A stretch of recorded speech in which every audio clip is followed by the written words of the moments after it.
यदि आप stock market में ट्रेडिंग करते हैं या फिर इन्वेस्टमेंट करते हैं तो आपको बेहद सावधानी बरतने की जरूरत है। दरअसल फरीदाबाद की साइबर सेल ने एक ऐसे ठगों के गिरोह का भांडाफोड़ किया है जो सिर्फ भारत में ही नहीं बल्कि चीन तक बैठकर आपको ठगी का शिकार बनाती थी और आपको इसकी भनक भी नहीं लगती थी। फरीदाबाद पुलिस के मुताबिक दरअसल आए दिन लोगों के व्हाट्सएप, टेलीग्राम, इंस्टाग्राम पर इस तरह के मैसेजेस आते रहते हैं जिनमें अज्ञात शख्स द्वारा आपको व्हाट्सएप, टेलीग्राम या फिर इंस्टाग्राम ग्रुप में जोड़कर स्टॉक मार्केट में ट्रेडिंग करने का झांसा दिया जाता है, जहां पर अकाउंट खुलवाने के नाम पर आप जब आप कुछ लालच दिया जाता है। हालांकि ये ठीक है कि कुछ पैसे वहां पर आपके इन्वेस्ट होने के बाद मिल भी जाते हैं, लेकिन वो अमाउंट बेहद कम होता है। लेकिन यदि आप सोच रहे हैं कि छोटा अमाउंट तो आपको मिल गया और उसके बाद बड़ा अमाउंट भी आपको मिल जाएगा, तो यकीन मानिए आप बहुत बड़ी और वो और भी पैसा देना शुरू कर देता है। ये व्यक्ति आपको टेलीग्राम पर इन्वेस्टमेंट के नाम पर प्रलोभन देते हैं। इन्होंने कुछ डोमेन परचेज किए होते हैं जिस पर साइट पे आपको ये दिखाया जाता है कि पहले आपको रजिस्टर कराया जाता है एज ए यूजर। उसके उपरांत जब आप कुछ मनी इन्वेस्ट करते हैं तो उस साइट पर जब आप अपना अकाउंट खोलते हैं तो आपको ऐसा लगता है कि आपके पैसे में वृद्धि हुई है। मान लीजिए आपने 1 लाख रुपए लगाए हैं तो आपको ऐसा लगेगा कि 2 लाख या पौने 2 लाख रुपए आपके हो गए हैं। इससे आदमी को ऐसा लगता है कि उसके पैसे में वृद्धि हो रही है और वो और भी पैसा देना शुरू कर देता है। कई बार ऐसा भी देखने में सामने आया है कि कुछ छोटे अमाउंट्स वो फ्रॉडस्टर्स वापस भी लौटा देते हैं ताकि आदमी का विश्वास जगा सके, जीत सके। इसके बाद वो उनसे बड़ी अमाउंट, बड़ी राशि ले लेते हैं और वो कभी भी वापस प्राप्त नहीं कर पाता। या तो वो साइट ही बंद हो जाती है या जिस ग्रुप में, टेलीग्राम ग्रुप में वो एडिट था, उससे उसे एग्जिट करा दिया जाता है। तो सुना आपने, पुलिस के मुताबिक इस तरह के साइबर ठग लोगों को अपने झांसे में लेते हैं और एक वेबसाइट पर फर्जी रजिस्ट्रेशन करते हैं। वो छोटे अमाउंट तो आपको दे देते हैं, उनकी कीमत हो सकता है 5,000 या फिर 10,000 हो, लेकिन इससे बड़ी राशि वो आपको कभी नहीं लौटाते। ऐसे ठगों से लोगों को सावधान रहने की पुलिस ने अपील की है। साथ ही पुलिस के मुताबिक इस साइबर ठगी में गुरुग्राम का एक सीए भी संलिप्त था और उसका कनेक्शन सिर्फ भारत ही नहीं बल्कि विदेश में भी पाया गया है, जिसका पुलिस ने भांडाफोड़ किया है। पुलिस के मुताबिक इस तरह के साइबर ठग बाकायदा भारत में एक अकाउंट खुलवाते हैं जिनमें यूपीआई या अन्य माध्यमों के जरिए आपसे ट्रांजैक्शन करवाया जाता है और छोटे अमाउंट को डबल करके आपको वापस दे दिया जाता है ताकि उन ठगों के झांसे में आप आ जाएं और फिर उसके बाद आपकी गाड़ी कमाई पर वो हाथ साफ कर देते हैं। और फिर ऐसे अकाउंट को ढूंढना पुलिस के लिए एक बड़ी मुसीबत होती है। फिलहाल इस मामले में पुलिस ने 7 लोगों को धर दबोचा है, जिसमें एक बैंक कर्मी भी शामिल है। आइए पुलिस का बयान आपको सुनवाते हैं कि आखिर किस तरह से इस साइबर ठगी को अंजाम दिया जा रहा था और पुलिस ने किस तरीके से इस पूरे रैकेट का भांडाफोड़ किया है। हालांकि पुलिस के मुताबिक इस मामले में जल्दी कुछ और गिरफ्तारियां भी हो सकती है। हमारे सामने एक शिकायतकर्ता ने हमें अप्रोच किया कि मेरे को स्टॉक ट्रेडिंग के नाम पर 8,54,000 रुपए का फ्रॉड किया गया। इस शिकायत पर हमने मुकदमा नंबर 16 साइबर क्राइम एनआईटी में दर्ज किया और जांच आरंभ की। जांच में हमारे आगे सामने आया कि 5 अकाउंट में पैसे दिए गए थे, जिसमें एक अकाउंट की वेरिफिकेशन के दौरान हमने गुरुग्राम में बैंक से पूछताछ करी तो बैंक एम्प्लॉइज ने, एक बैंक अप्लाई ने हमारे साथ बहुत अच्छा सहयोग किया और हमें उस मुलजिम तक पहुंचाया जो इस खाते खुलवाने में इन्वॉल्व था।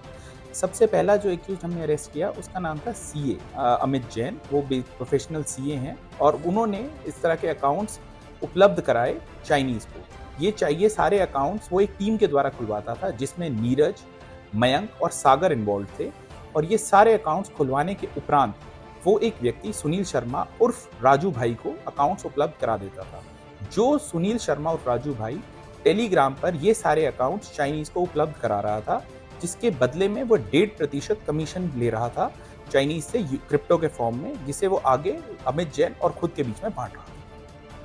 तो जिस तरह से ये इस तरह की क्राइम और सामने आ रहे हैं, किस तरह से ट्रस्ट दिलाते हैं? ये व्यक्ति आपको टेलीग्राम पर इन्वेस्टमेंट के नाम पर प्रलोभन देते हैं। इन्होंने कुछ डोमेन परचेज किए होते हैं जिस पर साइट पे आपको ये दिखाया जाता है कि पहले आपको रजिस्टर कराया जाता है एज ए यूजर। उसके उपरांत जब आप कुछ मनी इन्वेस्ट करते हैं तो उस साइट पर जब आप अपना अकाउंट खोलते हैं तो आपको ऐसा लगता है कि आपके पैसे में वृद्धि हुई है। मान लीजिए आपने 1 लाख रुपए लगाए हैं तो आपको ऐसा लगेगा कि 2 लाख या पौने 2 लाख रुपए आपके हो गए हैं। तो इससे आदमी को ऐसा लगता है कि उसके पैसे में वृद्धि हो रही है और वो और भी पैसा देना शुरू कर देता है।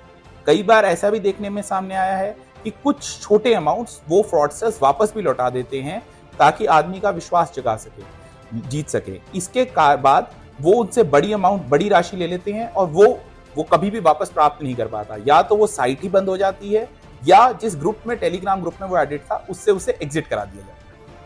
अच्छा, एक चीज़ सबसे महत्वपूर्ण बात आपने कहा कि डीमैट अकाउंट के थ्रू ये ट्रांजैक्शन नहीं होगी, तो क्या डीमैट अकाउंट जो है वो सिक्योर है? डीमैट अकाउंट सिक्योर है, लेकिन कोई भी शेयर मार्केट में इन्वेस्टमेंट के लिए डीमैट अकाउंट की सख्त आवश्यकता होती है। जो भी ये साइबर फ्रॉडस्टर्स आपको टेलीग्राम पर, इंस्टाग्राम पर, व्हाट्सएप पे प्रॉमिस करते हैं, ये एक फर्जी साइट बनाकर आपको दुगनी तिगनी रिटर्न्स प्रॉमिस करते हैं, जो कि संभव नहीं है। मैं किसी भी व्यक्ति को ये बता सकता हूं कि शेयर मार्केट में इन्वेस्टमेंट करने के लिए डीमैट अकाउंट एक प्री रिक्विजिट है। यदि वो नहीं है तो आप किसी भी तरीके से शेयर मार्केट में इन्वेस्ट नहीं कर सकते।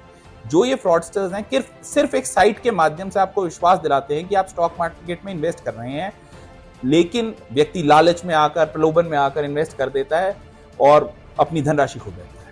अच्छा, आपने बताया कि एक चाइनीज भी इन्वॉल्व है, तो उसको पकड़ने के लिए पुलिस क्या प्रयास कर रही है? उसको हमने टेलीग्राम से आईपी ली है, हमारे पास कुछ साक्ष्य सामने आए हैं, फिर हम मिनिस्ट्री ऑफ एक्सटर्नल अफेयर्स और अन्य जो संस्थाएं हैं भारत सरकार की, उनकी मदद से उनको भी ट्रेस करने की कोशिश कर रहे हैं। क्या अभी इंडिया में कोई इस केस से संबंधित आरोपी की गिरफ्तारी पकाया है? हाँ जी, हमने अभी एक अकाउंट की चेन को ट्रेस किया है। अभी इसमें 4 अकाउंट्स की ट्रेस चेन जो है उसको ट्रेस करना अभी हमारा बकाया है। हमने 7 आरोपी गिरफ्तार किए हैं। इसमें एक सीए है, एक व्यक्ति बैंक का एम्प्लॉय है जो कि इन साइबर फ्रॉडस्टर्स के साथ सहयोग कर रहा था और इनके साथ संलिप्त था। इन 2 को गिरफ्तार किया है और बाकी व्यक्ति, जो 4 व्यक्ति ऐसे हैं जो इस सीए के एम्प्लॉइज थे और इसे खाता बनाने में सहयोग कर रहे थे। जैसे एक व्यक्ति बैंक वालों के साथ संबंध स्थापित करता था, एक बिल्डिंग को किराए पे लेता था ताकि ऑफिस सेटअप करके करंट अकाउंट दिखाया जा सके। कई बार जागरूकता कार्यक्रम चलाने के बावजूद भी लोग आसानी से इन साइबर ठगों के झांसे में फंस जाते हैं। तमाम सावधानी बरतने के बाद भी यदि आपके साथ कोई साइबर ठगी हो जाए तो बिना किसी देरी के इसकी शिकायत जरूर दर्ज कराएं। क्या पता उन साइबर ठगों तक पुलिस पहुंच जाए और आपकी खोई हुई कमाई वापस लौट आए। Bureau report, news war.